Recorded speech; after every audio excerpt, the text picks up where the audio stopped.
quiero darle la bienvenida al magíster León Trachtenberg, quien es especialista en administración y educación. Además, es líder pedagógico del Colegio Aleph y ganador del premio Palmas Magisteriales del Ministerio de Educación, en grado de Amauta. Asimismo, quiero darle la bienvenida al magíster Jorge Guillén Loaiza, especialista en gestión escolar y liderazgo pedagógico, 20 años, director de centros educativos estatales y ganador del premio Maestro Ilustre de la Municipalidad de Lima. Bienvenidos definitivamente a nosotros y listos para poder empezar el tema que en este caso es competencias educativas. Bienvenido, doctor León Trachtenberg. Desde luego, ilústrenos, por favor, con su experiencia, con su trabajo que conocemos todos, o la mayoría de los peruanos. ¿Cómo ve usted nuestra educación en perspectiva a los próximos 10, 15 años? Bueno, lo primero que tengo que decir es que, a contrapelo con la presentación que se hizo, personalmente nunca he pensado que las promesas de los candidatos tengan alguna viabilidad. Las promesas se hacen con eslogans, con cifras interesantes, pero si usted analiza los gobiernos, por lo menos yo en los últimos 50 años, desde que tengo memoria, no hay relación entre las promesas y lo que hacen después los gobernantes, por varias razones. Primero, porque la promesa no tiene muchas veces relación con el plan de gobierno. Segundo, que aún el que gane va a tener que tener un equipo ministerial que discutirá esas promesas y cifras. En tercer lugar, porque las leyes se hacen en el Congreso y cualquier, digamos, cambio importante en el presupuesto o en las leyes las tiene que aprobar el Congreso. Y entonces lo que diga el candidato por sí solo tiene un valor muy, muy relativo, aún suponiendo que hubiera hecho los mejores cálculos matemáticos existentes y que evidentemente cuando se plantea que hay un 10% para educación y 10% para salud, se evidencia que esos cálculos no se han hecho, ¿no es cierto? Porque si la recaudación total en el Perú es 15% del PBI, ¿cómo se hace para que entren esos 20 más todos los otros? Entonces, empecemos por no apegarnos tanto a las promesas, sino más bien a las actitudes de los candidatos, pero ya ese es otro tema. En segundo lugar, las pruebas PISA son pruebas descontextualizadas, son pruebas que no están pensadas en las realidades locales y por demás están pensadas en una idea muy mecánica del cerebro humano. Le voy a dar un ejemplo. Si yo le doy a usted, digamos que usted sea un aficionado al deporte, pero odia la economía, supongamos. Si le voy a dar un texto de deporte, ¿lo va a leer igual que si le doy un texto de economía? Es decir, la conexión emocional de la persona con los textos que va a leer determina su mayor concentración, retención, el background que necesita para entender los temas y su comprensión, que dicho sea de paso se expresa mejor cuando uno escribe lo que ha pensado y no cuando uno repite lo que otro ha pensado. Y entonces, todas esas preguntas de comprensión y digamos, de matemática, de ciencia, dependen mucho del contexto. Obviamente, si a un alumno no le han enseñado ciertos conceptos, cuando le hagan la pregunta en la prueba no la va a poder contestar, pero eso significa que no tiene pensamiento científico, eso significa que es una persona que no razona con criterio científico o es simplemente un indicador de que esa persona no estudió el tema sobre el cual están haciendo la pregunta. Y entonces deducir a partir de preguntas hechas por la OECD que los peruanos son incompetentes en matemática, lectura, ciencias, a mí me parece ridículo. A lo que se agrega el hecho de que la inteligencia humana, la capacidad humana, no se evalúa midiendo cuánto sabe matemáticas o cuánto sabe, inclusive cuán bien sabe leer, sino tiene una serie de otras dimensiones que no considera para nada este tipo de pruebas. Entonces yo sería bastante cuidadoso de asumir cifras como las de PISA o las pruebas censales que toma el Ministerio de Educación y cualquiera otra que sean, digamos, despersonalizadas, que sean tan masivas, tan uniformes, tan homogéneas, tan descontextualizadas. Yo personalmente no le veo a eso mucho sentido. Yo soy partidario de que cada colegio adecúe el trabajo curricular y pedagógico a su realidad particular, a su contexto cultural, económico, social, geográfico, y en ese contexto lo que hay que hacer es evaluar los aprendizajes de los alumnos, pero van a ser distintos en cada uno de los 100.000 colegios que tiene el Perú. De tal manera que pretender que con una prueba y con un conjunto de preguntas uno determina cuánto saben los alumnos del Perú, a mí no me suena muy consistente. Y por último, la pregunta es si uno mide la calidad de la educación midiendo algunas competencias escolares.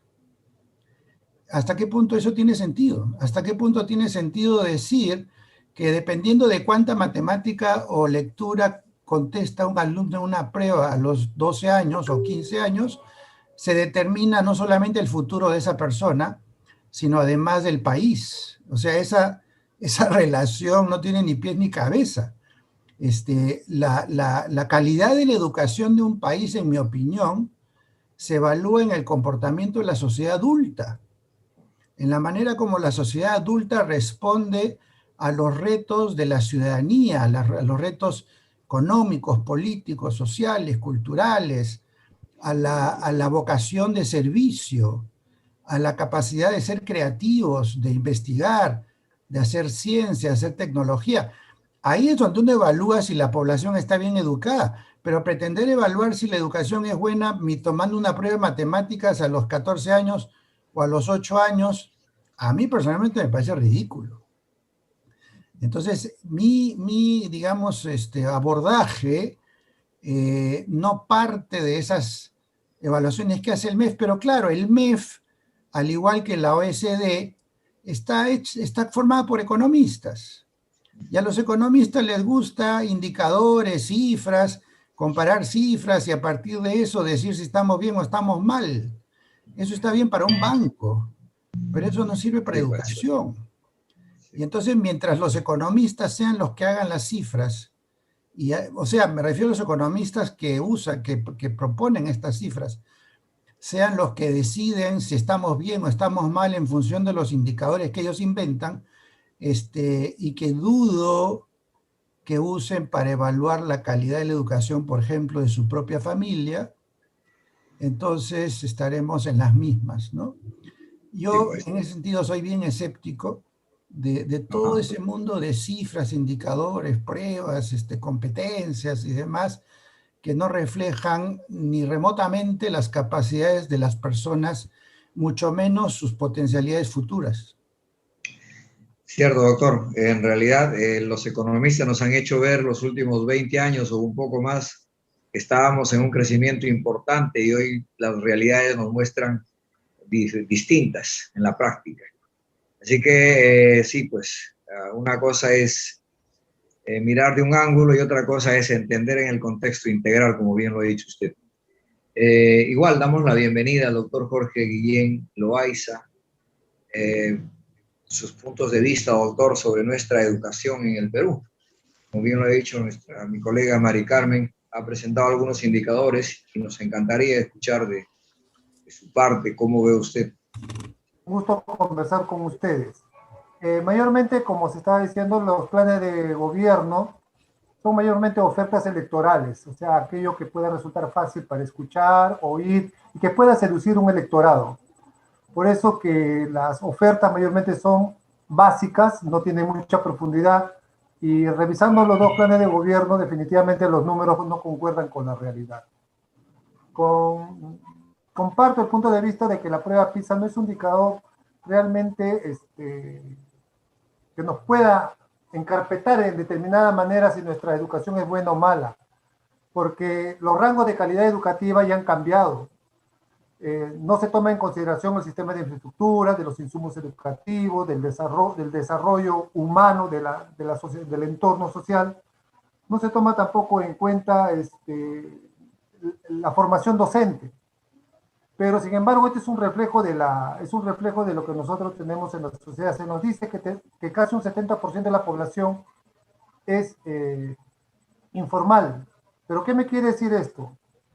Que la educación ha funcionado, ellos han abandonado, pero sin embargo tienen unas condiciones para vivir muy adecuadas. Hay muchos informales que viven mucho mejor que personas que puedan tener una estabilidad económica y obviamente tienen un desarrollo económico y social mucho mayor a aquellos que tienen aparentemente un trabajo estable.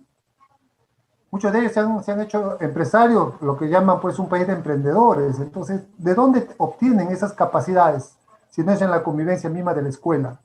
No necesariamente los indicadores de ciencia, los indicadores de matemática y de comunicación puede ser un resultante de avance, porque yo que he sido muchos años director de colegio, veo que los profesores hacen simulacros, entonces se engañan a sí mismos. Esos simulacros los predeterminan a determinado tipo de respuestas, o sea, adiestran al niño y no necesariamente están ejercitando sus aprendizajes.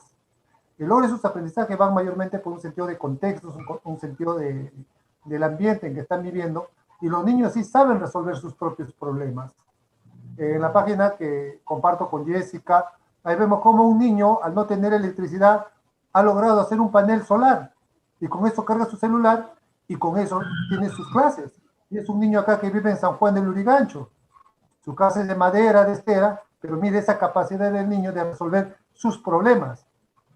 ¿Cuánto le importará saber él de matemática o de comunicación? El asunto está que resuelve sus problemas y continúa con su proceso dentro de este desarrollo humano que nosotros tenemos.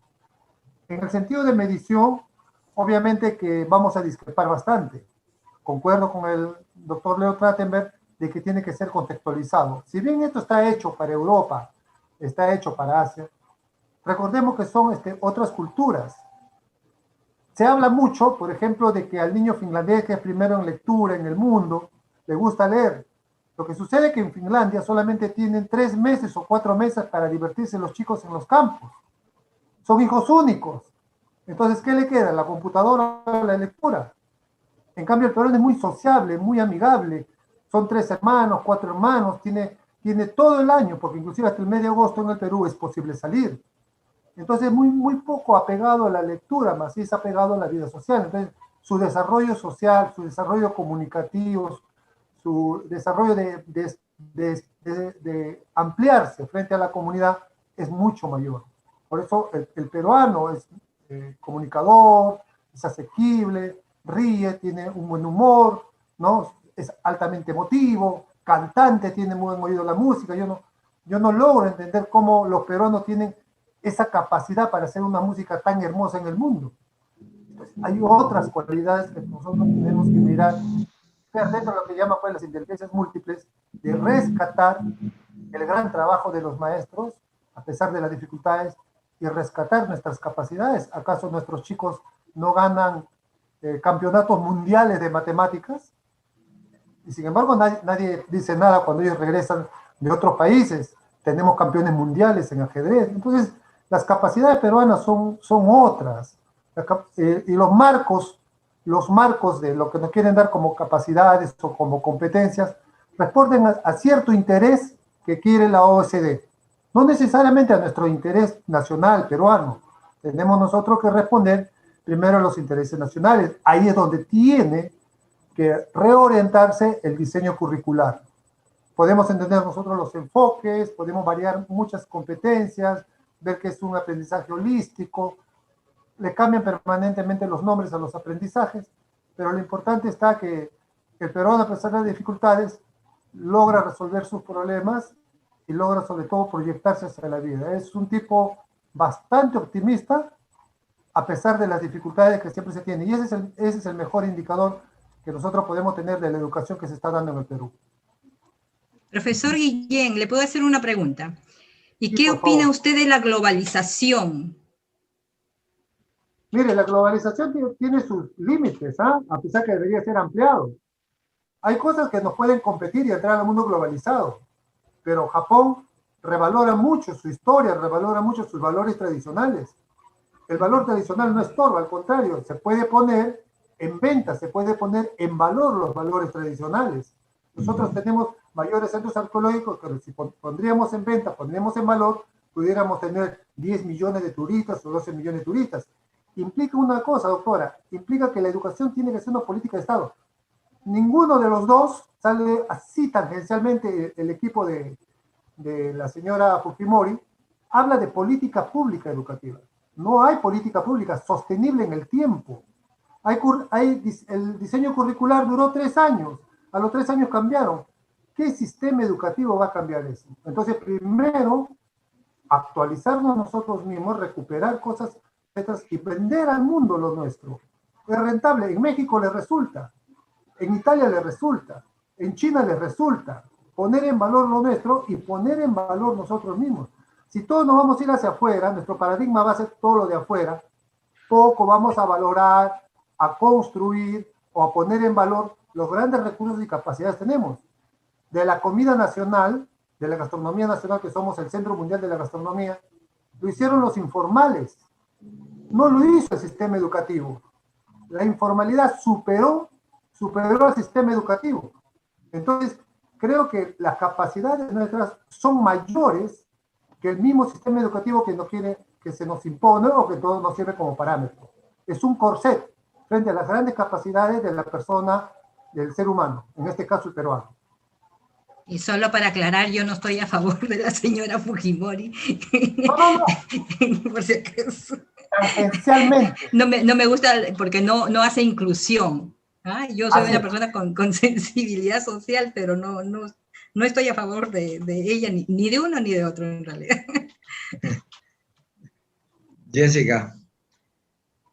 Definitivamente sabemos que como maestros formamos en habilidades dentro de las escuelas y vemos a muchos de nuestros estudiantes que logran salir adelante de 1001 maneras. Como acaba de decir el doctor Jorge, tiene toda la razón. La habilidad está. El peruano es una persona que desea trabajar, que desea avanzar cada día, ¿no? Y poder lograr muchísimas cosas. Pero retrocediendo un poquito hacia atrás, en la parte de la niñez, que es quizás la parte en la que yo me comprometo un poco más porque trabajo con niños pequeños, sí es cierto lo que manifiesta el doctor Trachtenberg con respecto a lo que es la competencia, ¿no?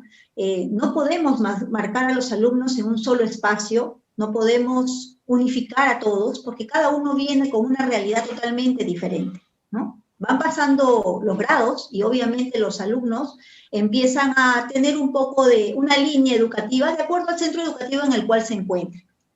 Pero sí es cierto que la individualidad permite la creatividad, ¿no? No podemos unificar a niños pequeños hacia un formato igual cuando cada uno de ellos tiene un aprendizaje totalmente diferente, ¿no? Luego van llegando a la primaria y la secundaria, quizás obviamente ya asumen retos, asumen reglas y vamos avanzando. Sí es necesaria la evaluación, pero yo creo que también mucho tiene que ver las herramientas y los profesionales que han podido trabajar con estos alumnos. Hay temas que no se pueden haber realizado en una escuela, hay temas que no pueden realizarlas por X motivos porque el grupo no te lo permite. Y entonces aquí sí quisiera anotar algo con el doctor Trachtenberg. Él habló en un artículo acerca de la competencia y la competitividad educativa no se pueden manejar de la misma forma. Doctor, a ver si nos podría usted explicar con respecto a esto, porque sí es cierto que no podemos estar clasificando a nuestros niños por un puntaje, ¿no? Bueno, lo que yo he sostenido es que en toda competencia hay ganadores y hay perdedores. Y hay ejercicio de poder. El que gana derrota, humilla, avergüenza al que pierde.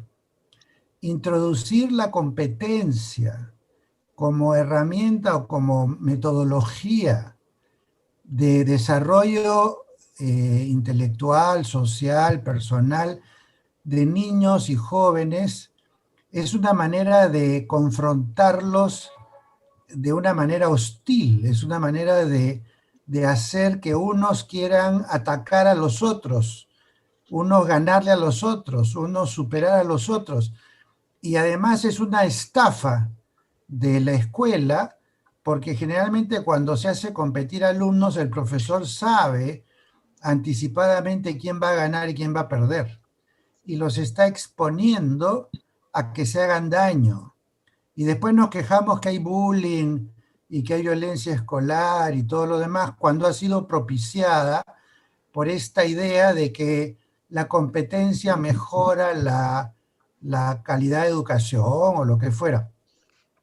Por eso es que yo siempre he sostenido que hay que evitar la competencia y más bien estimular la colaboración, el respeto a la diversidad, y en ese sentido la competitividad que expresa la capacidad de una persona de cultivar sus fortalezas, ser pertinente, ser adecuado, responder bien a los retos, debería sostenerse mucho más en la colaboración que en la competencia, mucho más en la convergencia que en el conflicto. Y esta cuestión de hacer competir niños desde pequeñitos, a mí me parece que les hace mucho daño, inclusive mentalmente, porque al ganador le va a exacerbar la vanidad y al perdedor le va a bajar la autoestima. ¿Cuál es la ganancia educativa de hacerlos competir?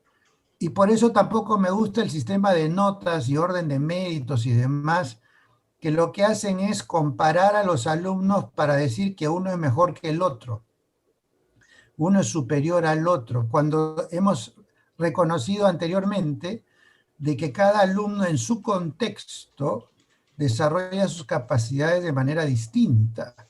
Y un alumno puede ser muy exitoso sabiendo menos matemáticas que el otro, pero si el sistema me ranquea, me obliga con las letras o las notas a poner uno encima del otro, lo que está introduciendo son factores de diferenciación, de confrontación, de competencia, más que de colaboración. Y yo creo que lo que el Perú está evidenciando hoy en su política, en su mundo adulto, es esta polarización, esta dificultad de colaborar, esta necesidad de unos de destruir a los otros para mostrarse mejores. El evento electoral no es entendido como una suma de capacidades, sino como un ring de box donde uno tiene que derrotar por nocaut al otro. Y eso hace que nuestra sociedad esté polarizada, fracturada, desarticulada, y no haya aprendido a convivir, digamos, entre diversos en paz. Si así hubiera sido, el Perú hoy día sería realmente una potencia, porque como bien se dijo, tenemos mucho talento, pero no hay un liderazgo que lo articule, que le dé norte, que le proponga metas y sueños para desarrollarnos como país, porque siempre estamos pensando en que unos están en contra de los otros. Inclusive cuando ustedes ven la manera como se presentan, por ejemplo, las pruebas censales o inclusive las PISA, les ponen por un lado las escuelas públicas y por otro lado las privadas. ¿Por qué? Porque hay que diferenciar las públicas de las privadas. No entiendo. Son escuelas que cada una en su realidad se desarrolla a su manera, pero el momento que el ministerio establece que las públicas y las privadas son distintas y que las privadas son mejores que las públicas o lo que fuera, no están haciendo un gran favor. Lo mismo cuando dicen que las escuelas rurales son más bajas, más pobres que las urbanas, en fin, nuevamente son estereotipos y son formas de diferenciarnos cuando en realidad deberíamos buscar todo el tiempo mecanismos para unirnos, para congregarnos, para para sentirnos todos pertenecientes a un mismo proyecto nacional. Y eso no está ocurriendo y eso nos vuelve muy ineficientes, porque obviamente cada uno tira para su lado y muchas veces muy polarizadamente, y entonces no hay una vocación de bien común, no hay una vocación para construir entre todos. Y ahí es donde yo decía que la competencia nos hace mucho daño, y nuevamente es un concepto que no viene de la pedagogía, sino viene de la economía. Porque en la economía nos dicen que la competencia entre empresas mejora calidad y baja precio. Pero eso es aplicable pues al mercado, a la economía, la competencia entre empresas por una tajada del mercado. En educación no puede haber ganadores y perdedores. En educación todos tienen que ser ganadores. Entonces no se puede introducir la competencia como un factor de estímulo para el aprendizaje de los alumnos, porque lo único que va a producir es un pequeño grupo de lo que llamaríamos ganadores y un gran grupo de los perdedores. En un salón de 30 alumnos solamente puede haber uno en el primer puesto. Los otros 29 no lograron. Entonces, creo yo que hay que tener mucho cuidado cuando uno incorpora conceptos que no vienen de la pedagogía a la escuela por comodidad o por el dominio que ejercen los economistas en cuanto a cómo debería ser la educación y cómo eventualmente podría mejorarse la educación, y en este caso introduciendo los conceptos de competencia. Yo entiendo de que una selección deportiva, cuando los chicos ya tienen 11, 12 años, puede competir con otra bajo dos condiciones. Primero, que los chicos ya tienen una cierta madurez para asumir victorias y derrotas sin complejo de superioridad o inferioridad. Y segundo, que es voluntario. Es decir, el que quiere practicar un deporte sabe que puede ganar y que puede perder. En el aula de clases no es ni voluntario, porque los obligan a competir a todos, y no está pensado tampoco para niños que ya tienen la madurez para hacerlo. Entonces, aún en el tema deportivo, yo sería partidario, de hecho, de que antes de sexto de primaria no le veo ningún sentido a que compitan inclusive las selecciones. Dicho sea de paso, así es en Alemania, así es en los países nórdicos, así es en España. A nadie se le ocurriría hacer un torneo de fútbol de niños de inicial. Pensarían que estamos locos. Así que ese es el sentido que tiene para mí la competencia y la competitividad como conceptos que no se pueden incluir, y más bien son casi opuestos. Doctor Trachtenberg, y en su opinión, ¿qué debería pasar, por ejemplo, con los niños a los que sí les gustan las matemáticas, las ciencias, que les gusta aprender cada vez más, que les gusta leer, porque de repente de chiquitos le han leído cuentos y le llama la atención mucho la lectura y le gusta la matemática? ¿Qué hacer con esos niños? Hay que estimularlos, o sea, no hay ninguna limitación para estimular a un niño que le gusta leer o le gusta la matemática y proponerle retos que están a su alcance y que son de su interés, pero eso no quiere decir que porque a algún alumno le gusta una dedicación adicional hacia la matemática o tiene una habilidad natural hacia el razonamiento numérico, yo tenga que obligar a todos los alumnos del salón a hacer exactamente lo mismo porque hay unos cuantos a los que eso les fascina. Sería lo mismo que decir, ¿por qué no hacemos lo mismo con la música? El hecho que hayan 2, 3, 4 alumnos muy talentosos y gustosos de practicar la música obliga a todos, hace que todos tengan que convertirse en virtuosos de la música a pesar de no tener talento ni interés. Entonces lo que hay que hacer es personalizar la educación, hay que identificar cómo es cada niño y a partir de eso ver con qué retos, con qué estímulos se logra que desarrolle su potencial.